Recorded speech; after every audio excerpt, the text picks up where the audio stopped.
Kanabu'ee adda fannisa kadhibaa tokko gootoo dhaabbachuunsa ija qabuu keessa reessaa guumoo jira biyya Itoophiyaa waadaan kennameera.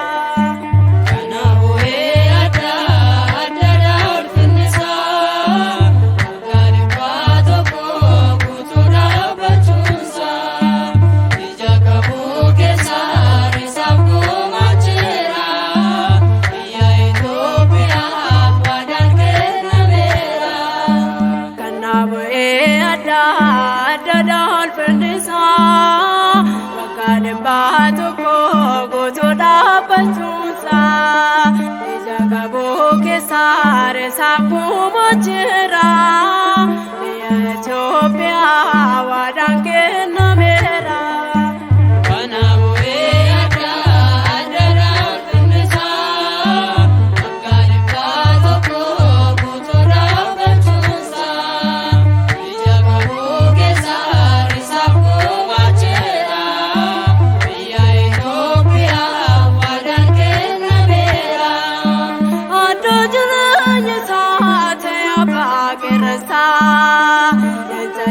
Tama fies kopese yatasa anis danga moda daga rajisa kucha so daga un rasna faisa kanabu'e adda fennisa akari paatoko kutura bachunsa ija qabu keessa reessaa guumoo jira.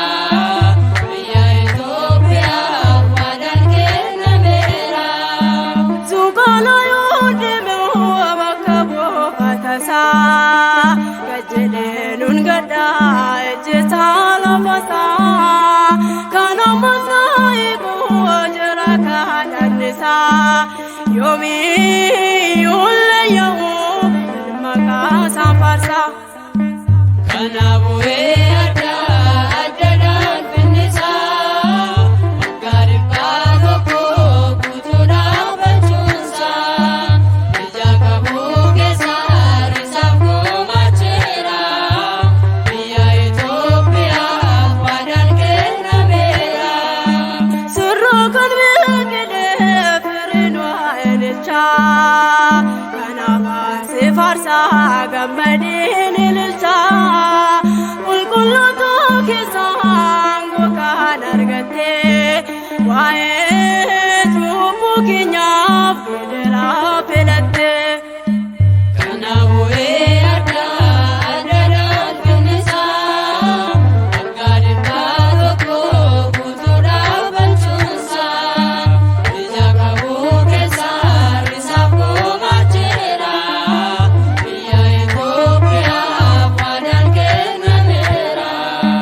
Laafoona keessatti garaan kee kan gaddee reessaan baadhalitoo si arguun gammaddee ija isaa samii kan waaqni siif kennee galaanni isa ga'u akkasii.